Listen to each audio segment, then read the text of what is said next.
Hey folks, welcome back to the channel. Today's film is one of those ones I remember pretty fondly from my childhood, but I definitely did not pick up on some of the themes that are happening in this film. So let's just get right into Enemy Mine.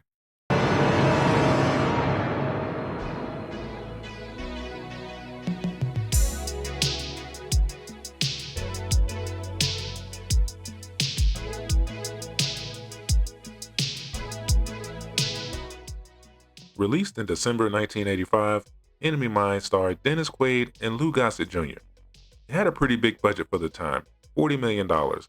It ended up being a big flop at the box office, although it's one of those movies that seem to show up every day on HBO.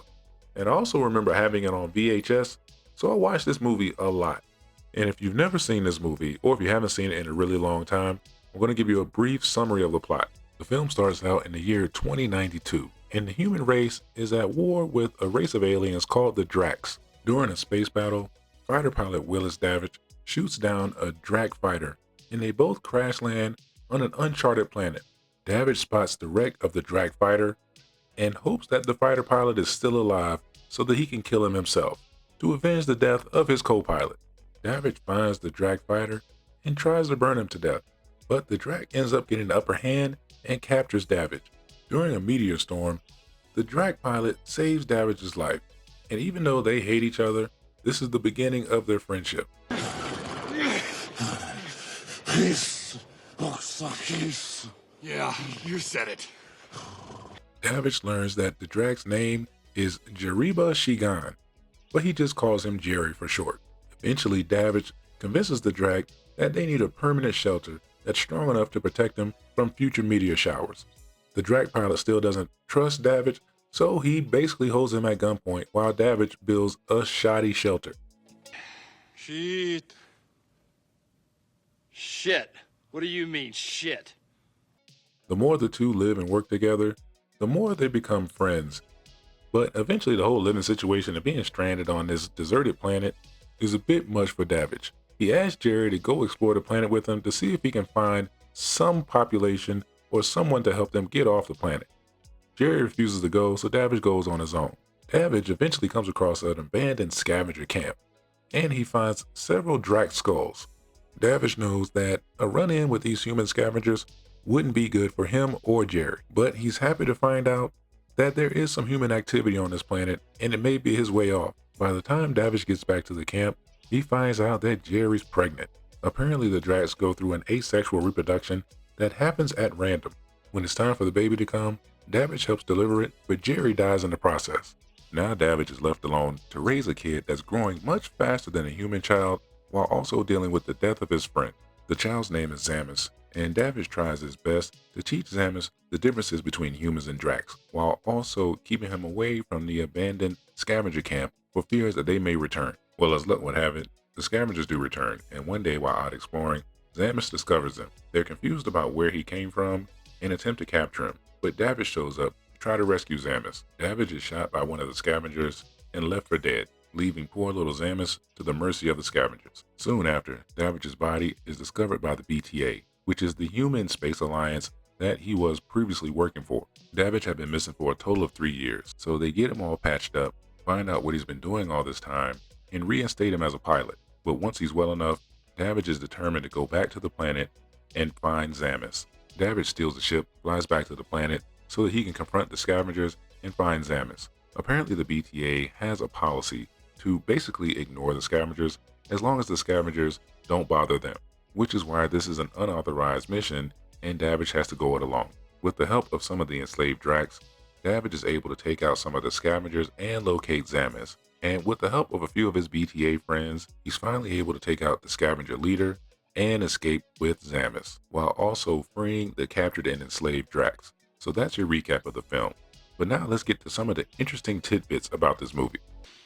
Your Mickey Mouse is one big stupid dope. First, the director. It was directed by Wolfgang Peterson, who had also directed The Neverending Story, Outbreak, Air Force One, The Perfect Storm, and Troy. And I think he and the writers did a pretty good job with this film. Although watching it as an adult, I do feel like there's something missing. Like if this film was a TV show, The story would be the B plot to the bigger story, with the bigger story being the conflict between the Drax, the humans, and the scavengers, and the subplot between Davidge and Jerry being the way that the conflict eventually gets resolved. But I can also understand that that would be a much longer and more expensive movie. The next interesting thing is that this film is filled with spiritual and religious undertones. The character of Jerry is highly spiritual and eventually converts Davidge with messages of peace and loving thy enemy. Something else that may have been noticeable back in 1985, but is definitely more noticeable now, is the kind of bromance between Jerry and Davidge. Like if one of them wasn't an alien, you'd definitely think they were a couple. But I think the movie actually does a pretty good job of navigating this. I mean, let's be honest, they were both stranded on a deserted planet and they were forced to survive.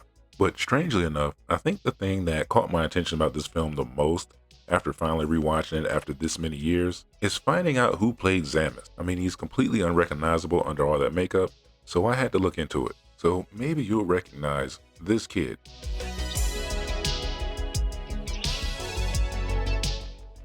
Or this young man. Or maybe this animated character. Or even this one. Holy shit, this dude has done everything. He is an incredibly prolific voice actor, and he's still working today.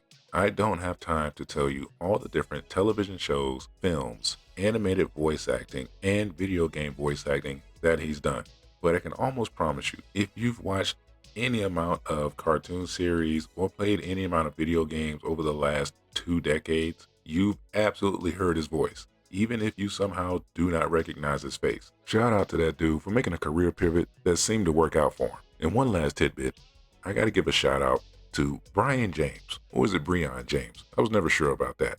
He plays the lead scavenger, and this dude was the favorite 80s bad guy. Between the 70s, 80s, and 90s, James made an entire career out of playing absolute dickheads. He unfortunately passed away at the age of 54 in 1999. Enemy Mine, in my opinion, is a pretty damn good movie to this day. Sure, it could have fleshed out the world a little more, gave us some more backstory about the humans versus the Drax, but all in all, it's a pretty good time. There's great chemistry between Davidge and Jerry, and eventually Zamus, and the movie does a good job of making you actually care about what happens to these characters. The special effects are mostly great for the era, and the makeup work is excellent. And one final huge shout out to Lou Gossett Jr. playing the role of Jerry and doing something that was completely different than anything he had done before or since. He passed away at the age of 87 in 2024, and he will be greatly missed. So have you seen Enemy Mine? Have you not seen it in decades like me? Do you have fond memories of it? Or did you think it was garbage? Let me know in the comments. Like the video, share, and subscribe if you haven't already, and I'll be back real soon.